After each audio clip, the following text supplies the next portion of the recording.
श्री गणेश। भगवान गणपति के 12 नामों का उच्चारण करके आज का कार्यक्रम शुरू करते हैं। गणपतिर विघ्नराजो लंबतुंडो गजानन द्वैमातुरश्च हेरंब एकदंतो गणाधिपः विनायकश्चारुकर्णः पशुपालो भवात्मजः। जय श्री गणेश। मित्रों, आज के एपिसोड में मैं आपको ये कथा सुनाऊंगा कि भगवान गणेश जी को तुलसी पत्र क्यों नहीं चढ़ता है। जो तुलसी पत्र भगवान हरि को चढ़ता है, श्री कृष्ण को चढ़ता है, श्री राम को चढ़ता है, वो भगवान गणपति को क्यों नहीं चढ़ता, उसकी एक कथा है। तो आइए विस्तार से वह रोचक कथा सुनते हैं और आनंद लेते हैं। मैं भगवान गणेश जी के गणेश पुराण में जो कथा है उसका वर्णन करूंगा आपको पढ़ते हुए। आप इसे ध्यान पूर्वक सुनिए।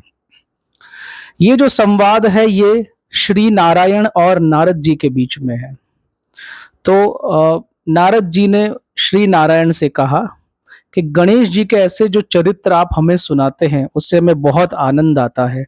अब कोई एक और ऐसा आप चरित्र कहिए जो जिससे मेरा मन और प्रसन्नता से भर जाए। भगवान नारायण बोले, धन्य हो नारद, जो तुम्हारा मन गणपति की पवित्र कथाओं में लगा रहता है। अगर तुम्हारा आग्रह है तो मैं उनकी एक पावन कथा तुमको अवश्य ही कहूंगा। अभी ये जो संवाद है सूत जी बाकी ऋषियों से भी कह रहे हैं। तो सूत जी ने कहा, हे शौनक जी, इस प्रकार नारद का आग्रह देखकर श्री नारायण ने कहना आरंभ किया। तो ये जो गणेश पुराण में वर्णन है, सूत जी जो वक्ता है वो बाकी ऋषियों को, शौनक आदि ऋषियों को कथा कह रहे हैं। और उस कथा के संवाद में जो उस कथा के अंदर एक और कथा कही जा रही है जो श्री नारायण नारद जी से कह रहे हैं। तो उसके बारे में सूत जी शौनक ऋषियों से कह रहे हैं कि हे शौनक, अब इस प्रकार नारद जी का आग्रह देखकर श्री नारायण ने कहना आरंभ किया। नारद, मैं तुम्हें गणेश जी का एक अन्य उपाख्यान सुनाता हूं जो कि ब्रह्म कल्प में घटित हुआ था। एक बार गणेश्वर भगवान श्री गंगा जी के पावन तट पर तपस्या कर रहे थे। उनके जो नेत्र थे वो मन और नेत्र उनके भगवान में लगा हुआ था। भगवान श्री हरि का वो ध्यान कर रहे थे और उस समय पे वो रत्न जटित आसन पर विराजमान थे। उनके समस्त अंगों पर चंदन लगा हुआ था। गले में पारिजात पुष्पों के हार थे। कमर में कोमल रेशम का पीतांबर लिपटा हुआ था। और ऐसे जो भगवान थे उनका मुखमंडल करोड़ों सूर्यों की आभा के समान था। भगवान के सुंदर सूंड थे, श्वेत दंत थे। ऐसे भगवान दिव्य सौंदर्य अवतार गणेश जी योग की झपकी लेते हुए और कुछ जागते हुए से अत्यंत शोभायमान लग रहे थे। इसी समय धर्मात्मज की नव यौवना कन्या तुलसी देवी भगवान श्री हरि का स्मरण करते हुए विभिन्न तीर्थों में भ्रमण करने को निकली थी।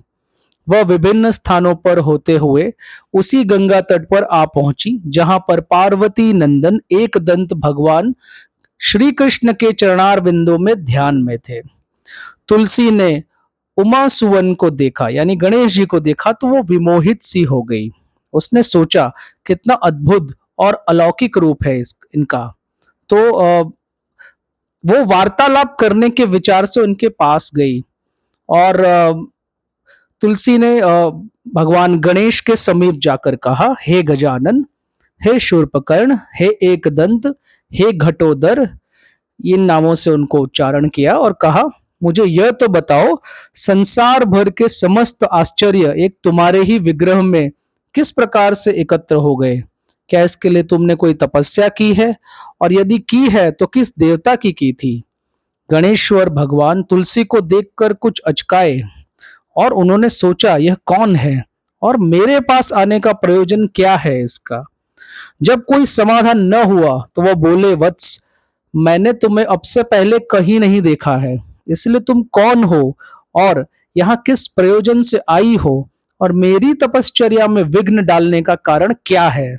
तुलसी बोली, गणेश्वर, मैं धर्मपुत्र की कन्या तुलसी हूँ। तुम्हें यहाँ तपस्या करते हुए देखकर उपस्थित हो गई। यह सुनकर पार्वती नंदन ने कहा, माता, तपस्या में विघ्न कभी भी उपस्थित नहीं करना चाहिए। इसमें सर्वथा अकल्याण ही होता है। मंगलमय भगवान तुम्हारा मंगल करे, अब तुम यहाँ से चली जाओ। यह सुनकर तुलसी ने अपनी व्यथा कही। पार्वती तनय, मेरी बात सुनो, मैं मनोकुल वर की खोज में ही यह तीर्थाटन कर रही हूँ।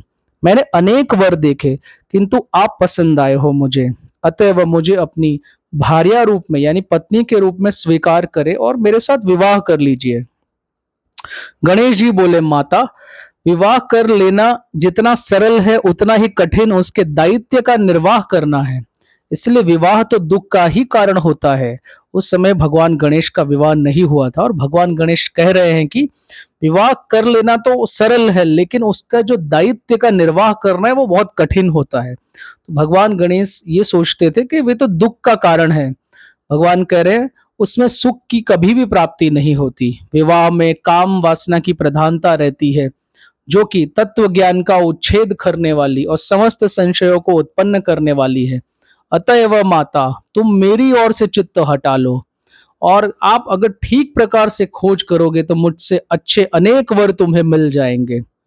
तुलसी बोली, एक दंत, मैं तुमको ही मनोकुल देखती हूँ, इसीलिए मेरी याचना को ठुकरा कर निराश करने का प्रयत्न न करो, मेरी प्रार्थना स्वीकार कर लो प्रभु। गणेश जी बोले, परंतु मुझे तो विवाह ही नहीं करना है, तब तुम्हारा प्रस्ताव मैं कैसे स्वीकार कर लूं। माता, तुम कोई और वर ढूंढो और मुझे क्षमा करते हुए मेरी ओर से अपना चित्त पूर्ण रूप से हटा लो, इसी में तुम्हारा कल्याण निहित है। तुलसी को गणेश जी की यह बात बहुत अप्रिय लगी। उसने कुछ रोष पूर्वक कहा, उमानंदन, मैं कहती हूं कि तुम्हारा विवाह तो अवश्य ही होगा और मेरा यह वचन मिथ्या नहीं हो सकता। अब ये एक श्राप ही हो गया भगवान गणेश को जो तुलसी ने दिया। तुलसी प्रदत्त इस शाप को सुनकर गणपति भी शाप दिए बिना न रह सके। उन्होंने तुरंत कहा, देवी, तुमने मुझे व्यर्थ ही शाप दे डाला है, इसलिए मैं भी कहता हूं कि तुम्हें जो भी प्रति प्राप्त होगा वह असुर होगा। उसके पश्चात महापुरुषों के शापवश तुम्हें वृक्ष होना पड़ेगा। अब यह शाप सुनकर तुलसी भयभीत हो गई। उसने गणेश्वर की स्तुति की, हे गणराज, हे एकदंत, हे हेरंब, मुझ पर कृपा कीजिए, मेरा अपराध को क्षमा करके दया दृष्टि से देखिए। हे प्रभु, आप तो विघ्नों का नाश करने वाले हैं, मुझे भी जिन विघ्न की प्राप्ति होने का आपने शाप दिया है उसका निवारण भी कर सकते हैं, तो हे दुखनाशक, दुखों को दूर कर दीजिए। तुलसी की यह विनय सुनकर भगवान गणेश्वर प्रसन्न हो गए और उन्होंने आश्वासन दिया, देवी, तुम समस्त सौर भवंत पुष्पों की सारभूता बनोगी। भगवान श्री नारायण की प्रिया बनने का भी तुम्हें सौभाग्य प्राप्त होगा। समस्त देवगण तुमसे प्रसन्न रहेंगे। भगवान श्री हरि को तुम्हारे प्रति विशेष प्रीति रहेगी। नरलोक में मनुष्यों को तुम्हारे माध्यम से भगवान श्री कृष्ण की भक्ति करने पर उनके स्वधाम की अथवा मोक्ष की प्राप्ति होगी, किंतु मेरे द्वारा तुम सदैव त्याज्य ही रहोगी। इसीलिए भगवान गणेश को तुलसी नहीं चढ़ती है। भगवान ने कहा, किंतु मेरे द्वारा तुम सदैव त्याज्य ही रहोगी। गणपति जी से यह वर प्राप्त कर कर तुलसी अपने गंतव्य स्थान को चली गई और भगवान गणेश बद्रीनाथ के समीप तपश्चर्या करने चले गए। तो अब यह सब सुनकर शौनक जी, जो सूत जी से सुन रहे थे, उन्होंने प्रश्न किया, हे सूत जी, तुलसी को फिर किस वर की प्राप्ति हुई और वृक्ष भाव में वह कब स्थित हुई, ये भी बताने की कृपा करें। सूत जी बोले, हे शौनक, कालांतर में वही तुलसी वृंदा हुई जो दानवराज शंखचूड़ की भार्या पत्नी बनी। यह शंखचूड़ भगवान श्री कृष्ण का पार्षद सुदामा था पूर्व जन्म में, जो रासेश्वरी राधा जी के शाप से असुर योनि को प्राप्त हुआ था। तो वही जो तुलसी थी बाद में वृंदा हुई, जो दानव के साथ भगवान गणेश ने श्राप दिया था कि तुम्हारा पति असुर होगा। तो उसका जब वो वृंदा हुई अगले जन्म में, तो उसका विवाह दानवराज शंखचूड़ की वो भार्या बनी, मतलब शंखचूड़ के साथ उसकी विवाह हुआ। और उसके बाद वाले जन्म में भगवान के कल्याण से वो वृक्ष भाव को प्राप्त हुई और भगवान हरि की परम प्रिया हुई। तो यह कहानी गणेश पुराण में वर्णित है और इसी वजह से भगवान गणेश को तुलसी नहीं चढ़ाई जाती है। शायद भगवान शंकर को भी तुलसी चढ़ सकती है। राजेंद्र दास जी महाराज जो हैं हमारे आज के युग में, उनकी कहीं कथा में मैंने सुना है कि भगवान शिव को भी तुलसी चढ़ाई जा सकती है, पर गणेश जी को तुलसी त्याज्य है, क्योंकि ये उनका ही शाप है तुलसी को। तो ये परम प्रेरक कथा गणेश जी की आपको मैं आशा करता हूँ बहुत आनंद आया होगा ये सुनकर और ये रहस्य जानकर।